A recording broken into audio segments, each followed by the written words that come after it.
بسم الله الرحمن الرحیم. امروز هم در خدمتتونیم با یه سوال و شبهه دیگه. سوالی که امروز است اینه که خدا توهمه یا عقلانی؟ بریم با هم جواب این سوال رو ببینیم. یه آتئیست و خدا ناباور میگه شما مسلمونا به خدایی باور دارید که ما از نظر علمی بهش میگیم هیچ، خدایی که نه جسم داره، نه حد و حدود داره، نه میشه دیدتش، نه میشه تجربهش کرد، نه میشه آزمایش روش انجام داد و هیچ درکی ازش نداریم. این فقط یه توهمه و شماها یه خدای موهومی که از نظر علمی وجود نداره اینو شما میپرستید. در جوابش میگیم آقای ملحد، اولا پشت علم قایم نشد، دوما ممنونم که به ما کمک کردی. منم دقیقاً به همچین خدایی که تو دوست داری اونطور باشه کافرم. خدایی که قابل دیدن و مادی باشه و بخوای با حواس پنجگانه یا هر روش دیگه‌ای در علوم تجربی و آزمایشگاهی درکش کنی، دقیقاً یه خدای مادیه و هر چیزی که ماده باشه حد و اندازه و زمان و مکان داره و قطعاً نیازمند به یک خالقیه که دیگه خودش مادی نباشه. پس اون خدایی که شما میگید یک مخلوقی مثل من و شما خواهد بود و اسم خدا واسه زیادی گنده.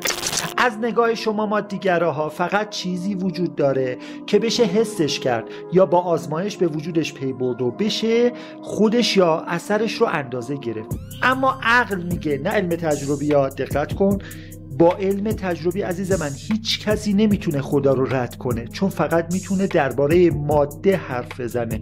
عقل میگه ماده پدید است، نبوده و بود شده، ازلی و ابدی نیست. هر چیزی که متجزی باشه، حد و اجزا داشته باشه، قطعا نبوده و بود شده. اگه خالق همه اینها هم خودش ماده باشه، اونم همینطوری یه خالق دیگه میخواد، اونم یه خالق دیگه میخواد، اون خالق مادی هم یه خالق مادی دیگه میخواد. این میخوریم به تسلسل و باطل و محال عقلیه. اصلا ربطی به علوم تجربی نداره این مباحث. عقل اینو میگه که خالق ماده نباید خودش مادی باشه. صحبت تو این حوزه کار فلاسفه و متکلمینه، نه دانشمند علوم تجربی. البته شما از یه جهت راست میگید، خدا از نظر فیزیک و علم تجربی هیچه، چون مادی نیست. موجود مادی هم هیچ درکی از موجودی که خالق ماده است، مسلط و محیط بر ماده است نداره. فقط با عقلش میتونه پی ببره که اشیاء پیرامون ما، خود ما موجودات مادی، خالق خودمون که نیستیم، از هیچ هم که نمیتونیم به وجود بیاییم. پس خالقی داریم که دیگه از سنخ ما نیست. هر چیزی هم که حتی تو تصور من و شما هم بیاد، نه جهان واقعیات، تو تصور و خیال ما بیاد، باز هم اون خدا نخواهد بود. یه شیء مادیه، چون شکل و حد و حدود داره، ولی تو ذهن من و شما باشه.